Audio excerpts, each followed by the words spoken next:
कल रात की बारिश के बाद सुबह बहुत सुहानी थी। बारिश से नई प्रकृति बेहद आकर्षक लग रही थी, ठीक वैसे ही जैसे एक लड़की नहाकर निकलती है। मैं भी नहा धोकर सब्जी लाने निकली थी। सुबह सुबह काफ़ी सब्जी वालों की भीड़ थी। इसी बीच मेरी मुलाकात सीमा भाभी से हो गई। वे भी सब्जी खरीदने निकली थी। मैं जब सब्जी खरीद रही थी, इसी बीच मैंने कुछ सुना। सीमा भाभी को लेकर दो सब्जी वालों में खुशफुसाहट हुई। आज भाभी ने बड़े लंबे बैंगन लिए हैं और साथ में लंबा खीरा भी है। मुझे ये बात सुनकर थोड़ा अजीब सा लगा कि सब्जी तो सब्जी होती है, अब इसमें मैं को क्यों घुसना। खैर, इस उधेड़बुन के साथ मैं घर आ गई। दिन ऐसे ही बीतने लगे, लेकिन मन में ये बात बैठ गई थी कि सब्जियों का लंबी होने से क्या कनेक्शन है। मेरे पास उस वक्त अपना पर्सनल फ़ोन भी नहीं था जहां गूगल सर्च करके तुरंत पता कर लूं, और इतनी हिम्मत भी नहीं थी कि किसी से फ़ोन मांगकर सर्च कर लूं। लेकिन इतना तो लग रहा था कि जिस चुटेले अंदाज में वो सब कह गए हैं, इसके पीछे ज़रूर कोई अतरंगी बात है। मैं अपने सवालों की लिस्ट के साथ ऐसे ही सोच में पड़ी थी। इसी बीच पता चला कि मेरे पड़ोस में रहने वाली दीदी गर्मी की छुट्टियों में वापस आई हैं। उनके घर का नाम छिबली है।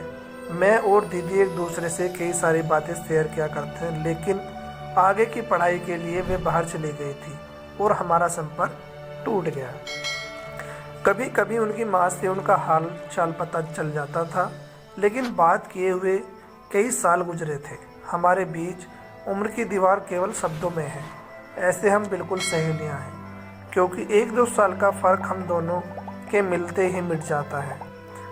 उनके आने की बात सुनकर मैं बहुत उत्साहित थी, इसलिए उनके आते ही शाम के वक्त उनसे मिलने पहुंच गए। चूँकि वो पहली बार हमारे कॉलेज की छुट्टियों में वापस आई थी, इसलिए बहुत कुछ सुनना और सुनाना भी था। जैसे ही हम दोनों मिले, ऐसा लगा कि किसी ने मनोरम संगीत छेड़ दिया हो।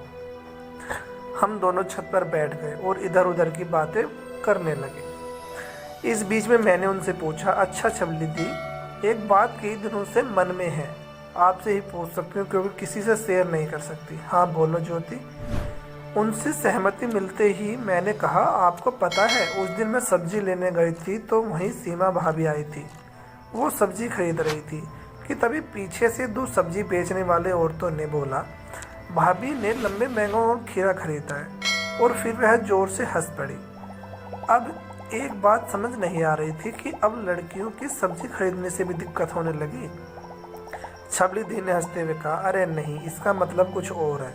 हालांकि बहुत लोगों को इस बारे में जानकारी नहीं होती, लेकिन कुछ सी लड़कियां इन लंबी सब्जियों को अपना आपको मज़ा लेने के लिए लेती है। मैं एक टकाटक देखती थी। उन्होंने कहना शुरू किया, बहुत सी महिलाएं उन्हें सेक्स टॉय के रूप में इस्तेमाल करते हैं, हस्तमैथुन करने के लिए उनकी योनि में डालते हैं। यह बहुत सामान्य है। मेरे होटल की कई लड़कियां भी इनका इस्तेमाल करती हैं। बहुत से लोग अपने आप को सेक्सुअली संतुष्ट करने के लिए सब्जियों का इस्तेमाल करते हैं। रुक, मैं तुझे दिखाती हूँ, ये देख।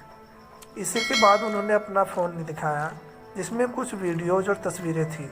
वह केले के जरिए पुरुषों के निजी अंगों को दर्शाया गया है, तो कहीं संतरे के जरिए महिलाओं को निजी अंगों को।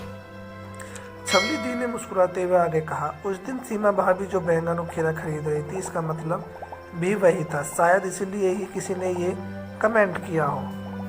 ओहो, तो सीमा भाभी शायद इस काम के लिए उनका इस्तेमाल कर रही होंगी। मैंने कहा, हमें क्या पता, हो सकता है कि सब्जी वाले ऐसे ही सोचते हो। सच तो सीमा भाभी की बात सकती है, तो मुझसे पूछना चाहती हो? नहीं, मैंने चिल्लाया, और फिर हम दोनों ने हंसते हुए अपनी चाय ख़त्म की। थैंक यू दोस्तों।